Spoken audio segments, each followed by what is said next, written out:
مار دیا مسجد کوفہ میں۔ معمولی تلوار بھی لاتا تو مولا کا فرق اقدس دو نیم ہو جاتا۔ بڑا اہتمام کیا ہے دشمن نے، 1000 درہم کی تلوار خریدی ہے، پھر 1000 درہم کا زہر خریدا ہے، پھر اس زہر میں تلوار کو بجھایا ہے، آپ دے دے کر سرخ کر کر کے اس تلوار کو زہر میں بجھایا ہے، اس تلوار کو زہر پلایا ہے۔ سب کوئی معمولی سر ہے، آبرو ہے دین مصطفیٰ کی، عزت ہے اللہ کے نظام کی، ساری کائنات کی پیشانیاں اللہ کے سامنے جھکیں، وہ ایک طرف اور علی کی پیشانی ایک طرف۔ اللہ جس کے سجدے پہ غرور کرے، اللہ جس کی پیشانی جھکنے پر تکبر کرے،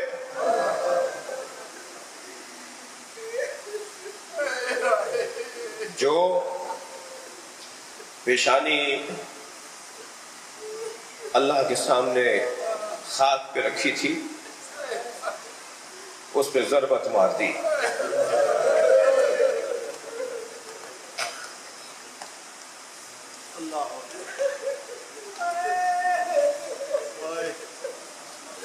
عباس دیکھ رہے ہیں، حسن مولا دیکھ رہے ہیں، حسین وہیں ہے، مجلس میں خواتین بھی ہیں۔ ابھی تو زینب نے دیکھا نہیں ہے کہ بابا کا سر کیسے کھلا ہے۔ اجرکم اللہ، اجرکم اللہ۔ علی بن ابی طالب مولا فرماتے ہیں، بیٹا حسن آج میں اپنی بیٹی کے گھر افطار کروں گا۔ بڑی شادمانی، بڑی سرور کی کیفیت تھی، خوش تھیں جناب ام کلثوم، بابا آج میرے گھر آ رہے ہیں۔ باپ بیٹی کے گھر آئے، دسترخوان سجایا، میں نے کہہ دیا سجایا، مگر اس سجے ہوئے دسترخوان پہ نمک تھا، ایک کاسے میں دودھ تھا، جو کی روٹی تھی، اسے دیکھ کر بھی فرما دیا بیٹا تم نے بابا کو بھلا دیا۔ کبھی تمہارے بابا کے دسترخوان پر ایک چیز سے زیادہ دوسری چیز رہی؟ بیوی نے چاہا کہ نمک کو اٹھا لیں، آگے بڑھ کر ہاتھ روک لیا، فرمایا دودھ اٹھا لیں۔ اس کوفے میں بہت یتیم بچے ہیں جنہیں پینے کو دودھ نہیں ہے۔ اجرکم اللہ، اجرکم اللہ۔ آپ کی آنکھوں میں آنسو ہیں۔ آج مولا کی ضربت کی دوسری رات آ گئی ہے۔ تاریخی اعتبار سے صبح فجر نماز فجر میں، آج کی نماز فجر میں مولا کے سر پہ ضربت لگی ہے۔